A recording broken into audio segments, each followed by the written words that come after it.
So ito na nga mga kabakal, iti-testing na natin yung ating ginawang oil overflow at ipapakita natin yung function niya na magiging air breather siya, kasi makikita natin na may pumapasok na hangin kasi yung apoy doon talagang papasok yung direksyon ng apoy na makikita doon sa loob, kagaya nung ginagamit ko doon sa aking personal use.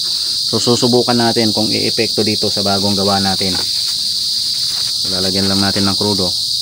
Ito yung pag-preheat, lagyan nyo ng krudo, 1 cup lang nito siguro or 2 cups para mabilis para matagal maubos. Tapos sindihan nyo ito, antayin nyo lang mga 2 minutes. Sa mga natatakot maghalo ng gasolina sa krudo, ganito gawin nyo, sindihan nyo na ganyan. Tapos antayin nyo lang na uminit. Mahahalata nyo naman pagka mainit na. Pwede nyo namang itong biglain na buksan ang blower, kaya lang nakatodo palakas para hindi mamatay. Tapos ito, maglalagay na lang tayo mano-mano muna ng langis kasi hindi ko pa tapos yung tangke nito, kasi yung order ko na gripo hindi pa dumarating, kaya mano-mano muna yung paglagay natin ng oil. So ito yung gagamitin nating blower. Ito yung maganda na nabili ko kasi may takip dito, tsaka makapal itong kanyang cover nung dalawang wire, nung red tsaka black. Ito may takip po, kasi ito ang problema nito pag tumagal, pag laging nagagalaw-galaw, pag wala yung cover daling masira. Kaya ito yung controller nya. Maganda itong blower na ito na nabili ko. May rin yung order ko, pero ito naman yung pinapadala ni Sean Little PH. Yan yung name ng shop na pinibilhan ko. So ito, bukan na nating buksan yung ating blower kung kaya na niya. Kasi pagka mahina mamamatay kaya kailangan palakasan nyo pag hindi pa masyadong mainit para hindi siya mamatay. Mamamatay kasi pagka hindi nyo palakasan Ganyan ang technique pag nagpe-preheat kayo sa mga baguhan. Ganito ang gawin nyo, kasi kung papahinaan mo yan at hindi pa mainit, mamamatay bubuga-buga na ganyan. Kaya dapat palakasan nyo para ganyan siya, blue flame kaagad. So ayan siya blue flame na kaagad yan.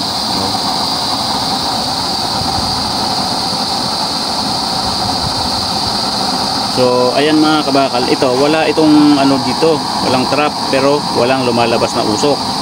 Kagaya din doon sa ating oil overflow, wala din lumalabas na usok doon. Tingnan natin, yan may konti lang lumalabas. So ayan na yung performance nya. Gagawin natin ngayon ay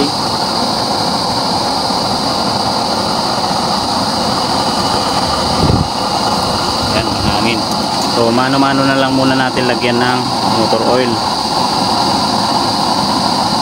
kasi wala pa yung gripo ng tangke nya. Yan, so blue flame na siya mga kabakal.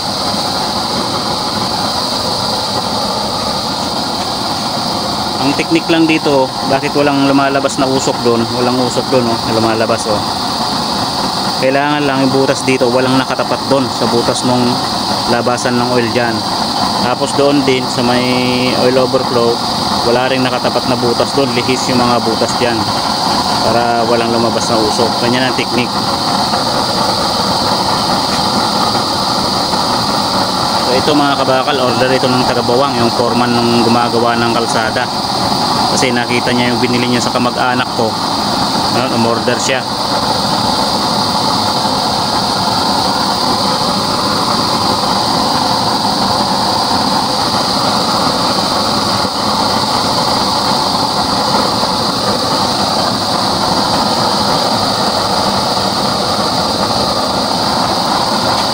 So ayan yung performance niya mga kabakal. Tapos subukan nating lagyan ng salang.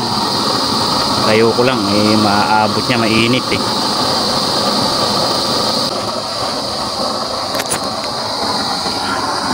So yan mga kabakal, nakikita nyo yun, nagsisilbing air breather yung daluyan ng oil, yun imbis na palabas ang hangin, hinihigop niya dito papasok.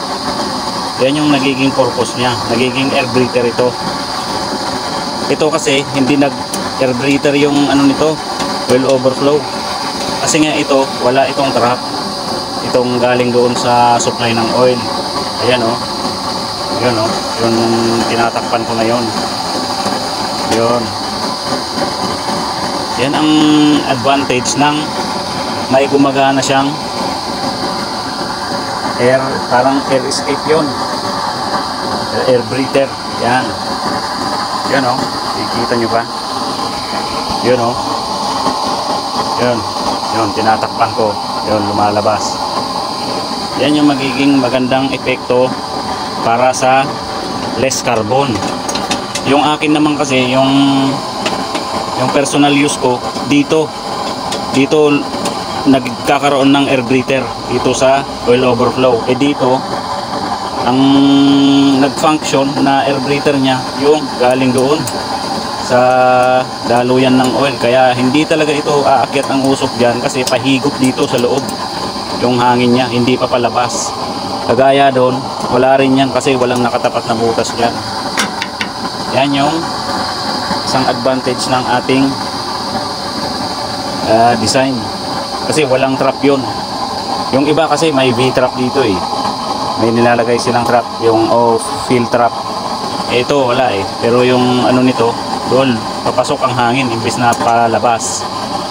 So yung akin naman doon yung gumana doon sa may overflow, ito ang gumana doon.